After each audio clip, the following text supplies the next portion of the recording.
social problems were going to intend what was happening to whites. But where we stand now in 2016 is way worse than it was then. How do we get there? Yeah.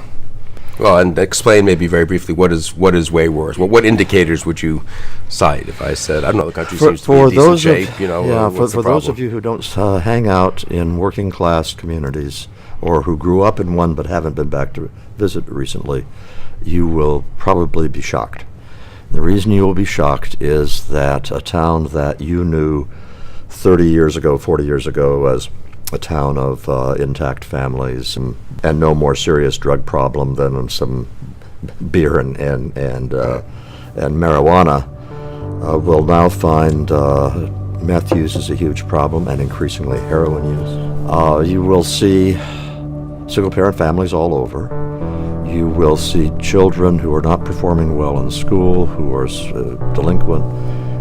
Basically, Bill, you can take all of the things that social scientists were shaking their heads over about the black inner city in the 1970s and 80s, and all of those things are happening in white working class America now. It's really, truly not only unprecedented, but it's of a different nature.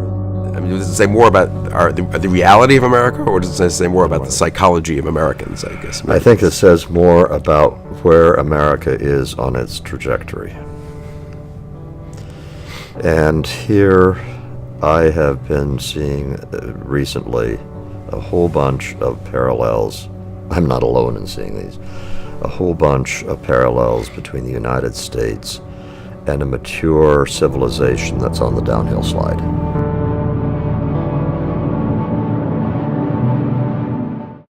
It is a time-honored tradition at high schools across our region. Homecoming often coincides with football season, and it's usually a spirited event. Most schools hold dances and usually pick students to be the homecoming king and queen. But this year, Bethesda Chevy Chase High School is taking a different approach to homecoming that many say is more welcoming than in years past. Bethesda Chevy Chase High School will be the first in the county to scrap their homecoming king and queen titles. It's going to be a gender neutral. That means that it could be a male and female, it could be two males, it could be two females. And I have to admit, when I first heard the story this morning, I said, what's wrong? Why are we doing away king and queen? Isn't that part of the process? But the more I read the article and I saw what they're saying and what some of the students had gone through and why they say this is important, I've changed my tune to say, you're right. Why not make everyone feel important? Because high school... From celebrities like Ruby Rose of Orange is the New Black to teen star Jaden Smith and Hollywood hunk Brad Pitt, celebrities are directly or indirectly drawing attention to a movement that blurs gender in which a person can choose to be male or female or both any day or hour they want. It's called gender fluid or gender fluidity and is among the top conversations on Vine, certainly a lot of college campuses. Joining us is Vine star and author Jeffrey Marsh. Jeffrey does not identify as he or she, but prefers the pronouns they and them.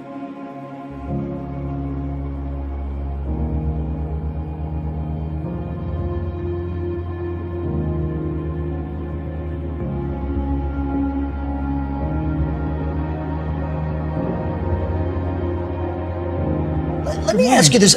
Here's the thing. I'll just speak for myself. I think anybody should be free to do anything that they want and live as they wish. Do you want society, I don't know, to change the way we refer to people?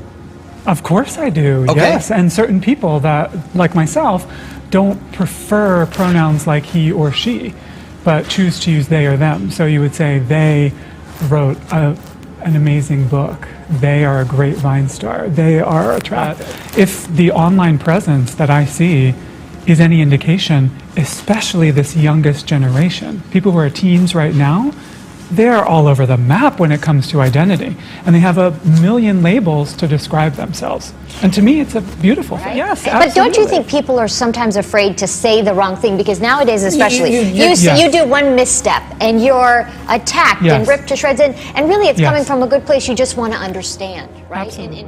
Doctors across the country are warning parents about a mystery virus that strikes with no warning and can lead to muscle weakness and even paralysis in some children.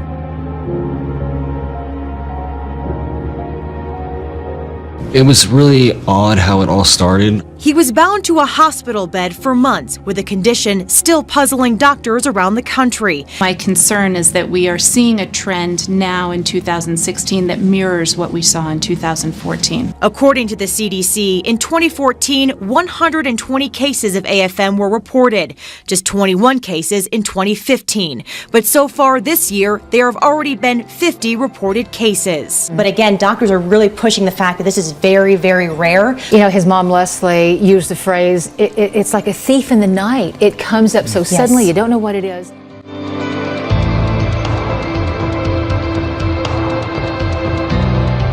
Breaking news, a leprosy case confirmed in the Inland Empire. It involves a student at Indian Hills Elementary in Jurupa Valley.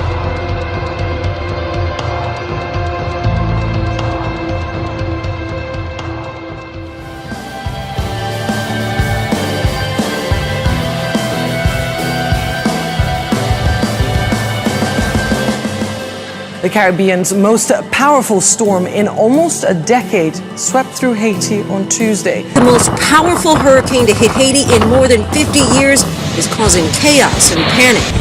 And here in the Bahamas, the storm plowed through the island chain, tearing the roof off this home in Nassau. The first major hurricane to hit the Bahamian capital since the late 1920s. Wow. It is 100% legit, authentic. I didn't change anything on it, didn't change the contrast, didn't change one single pixel. That is the way it actually appeared. Weather Channel senior meteorologist Stu Ostro was the first to post the image to Twitter. This is some really freaky, sinister-looking face, which unfortunately is consistent with the hurricane being sinister because it's already been deadly and destructive. The outer bands of the storm started pounding southern parts of Florida's Atlantic coast late this afternoon.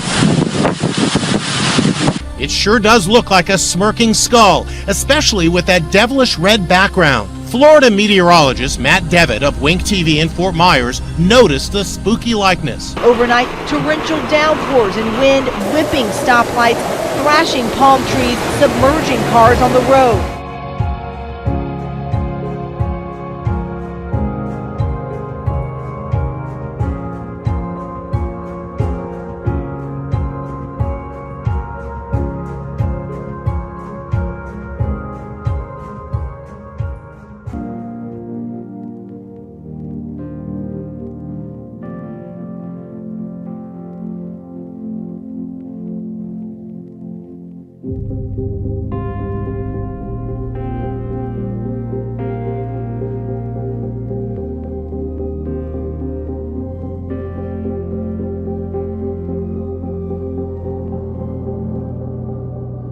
The war in Syria has forced hundreds of thousands of people to escape to Europe. Now, new satellite images released by the UN show the destruction rained down on the embattled city of Aleppo since the US-Russia ceasefire collapsed 2 weeks ago. Jets have bombed eastern Aleppo over the last few weeks like never before. And I simply cannot thank you for that. Nor can the thousands upon thousands of innocent men, women, and children trapped in Aleppo. Tonight, they will endure another night of fear, of pain, another night of wondering whether they will live to see the morning. 100,000 of them are children. The current tactics being used in Aleppo under the alibi of countering terrorism are turning a humanitarian crisis into a catastrophe. And your veto today, Mr. President, has only confirmed what we've known for so long.